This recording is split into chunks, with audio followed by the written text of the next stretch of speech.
¿Qué tal, Xiana Albor? Moi bons días, afónica, como medio país. Como todos, pero felizmente afónicos. Nos hoxe coa nosa Xiana Albor, como sempre, imos a xogar non o fútbol, a un xogo de animais centenarios, non, compañeira? Efectivamente, como os nosos maiores de Galicia, que tamén chegan a centenarios, pero desta volta con animais salvaxes. Veña, van a alucinar vostedes cos datos que nos vai a traer hoxe a nosa Xiana Albor.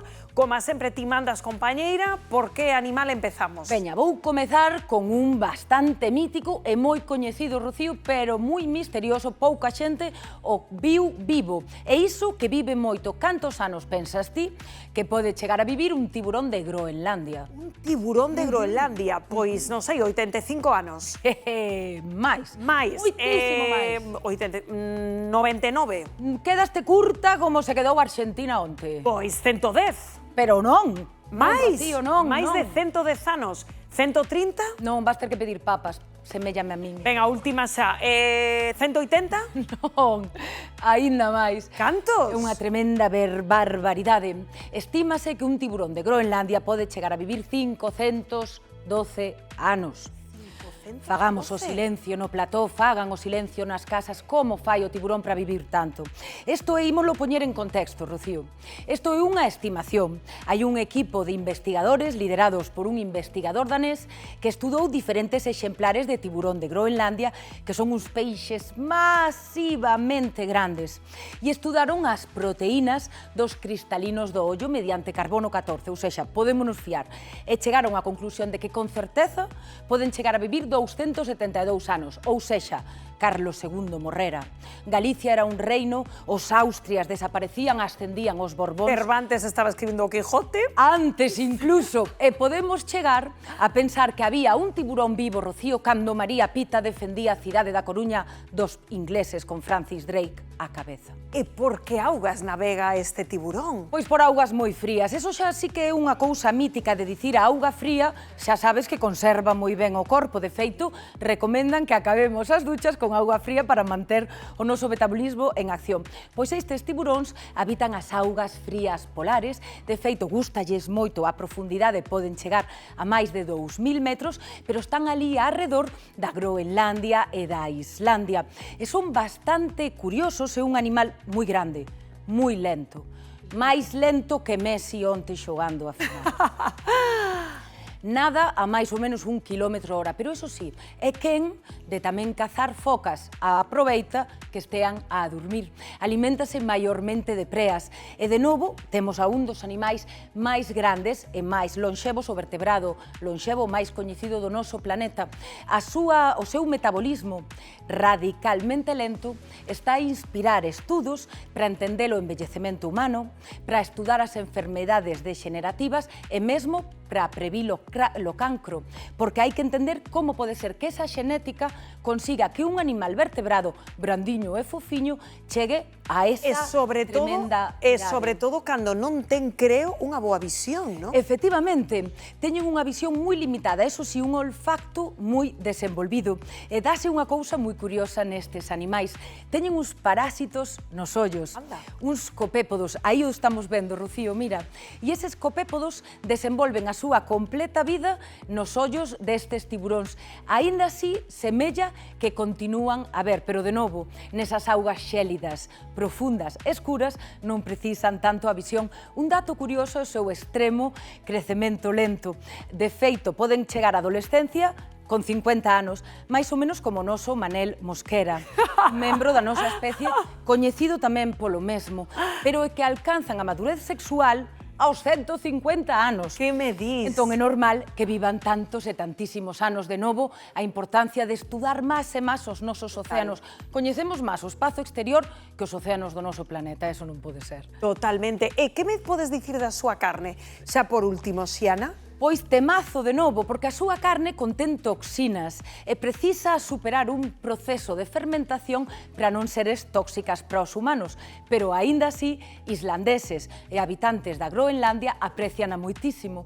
Entón, someten a carne que estamos vendo agora mismo destas quenllas maravillosas, a someten a uns procesos de fermentación devagariño para poder consumila porque gustanlle moitísimo. Que maravilla, pois nada, xa aprendemos moitísimas cousas sobre este fascinante animal de máis de 500 anos, aí o ven, ese tiburón de Groenlandia. Imos con outro animal, que isto é moi divertido. Pois veña, ímonos pasar ás aves. Anda. E vouche preguntar cantos anos crees que pode vivir unha cacatúa. Unha cacatúa, Cantos cantos lle que botas? son? Pois veña, a ver, 80 anos. Pois na vida salvaxe sí, pero quero que me digas en cautividade. Canto pensas ti unha cacatúa ben cuidadiña como cuidamos nós aos nosos maiores? A canto? 90? Máis. Máis de 90? 98? Máis. Veña, a última xa, 100? Máis. Plantones. Temos, pois mira, temos o rexistro dunha cacatúa que se chamaba Coqui Bennett, que viviu nun zoolóxico de Australia e que chegou á frioleira idade de 120 anos, que é unha burrada. Eu dixen que coidábamos moi ben aos nosos maiores e Gloria Ferreiro protestou. Ímolo dicir así, temos que coidar muitísimo mellor aos nosos maiores, que é o mellor que temos neste planeta. Aquí temos unha cacatúa, Rocío, no medio salvaxe chegan aos 80 anos. Son aves francamente intelixentes. Sí. Estamos a falar do cerebro máis desenvolvido ou un dos máis desenvolvidos no mundo animal. Non se me enfaden os córvidos, son tamén francamente listos. Esa cresta que lle ves, Sí, que función ten? pois é como fan os punkis, é un xeito de se comunicar. Ah, É dicir, sí? cando os punkis botan a cresta para arriba, que usan xabrón, e que van de festa, van ao concerto, van a bailar diante, cando a baixan e que están coa resaca como a que temos hoxe prácticamente todos nós. Pois esa cresta desas cacatúas emite deste xeito ese diferente comunicación. Son unha das poucas aves que son quen de imitar a perfección os sons animais e mesmo as voces humanas. E iso que estás vendo aí, Sí. eses movementos Sí, parece que está sincronizados, bailando, non? é que- Non, como Dai Dai de onte, pero en cacatúa, non? É un pouco rollo como saiu a Shakira con esos penachos así de Total. a darlle, pero pois en modo ave, pois ese ritmo, ese xeito de sincronización rítmica é tamén super estrano, é super curioso. Realmente son quen de imitar e de lembrar as cancións e moverse moitísimo mellor seguramente que moitos de nós. E unha cousa moi curiosa, ese peteiro Sí. que estamos a ver é como unha navalla suiza. Ah, sí? E no medio salvaxe son quen de utilizalo para abrir noces, pero tamén para gabear polas polas. E é un animal que en cautividade precisa moitísima interacción e moitísimos estímulos. Estimulación, claro, se está listo. Justamente por ese cerebro tan desenvolvido, precisan todo o tempo diferentes exercicios cognitivos, porque son quen, estas pequenas aves, non tan pequenas que chegan a 1 kilogramo de peso, son quen de resolver problemas, estas maravillas que están en franca regresión no seu hábitat autóctono, que é na Australasia, Australia, Nova Guinea, Papúa. Que maravilla, pois Bah, nada, son se preciosas. algunha de vostedes lle chaman cacatúa, que saiban que é un halago despois do que nos explicou hoxe Xiana Albor. Veña, seguimos xogando, outro Veña. animal, veña, que nos traes agora? Vouche traer un reptil, un dos meus preferidos. Cantos anos crees, xa ten cara de persoa maior. Cantos anos crees que pode vivir a tartaruga das Galápagos?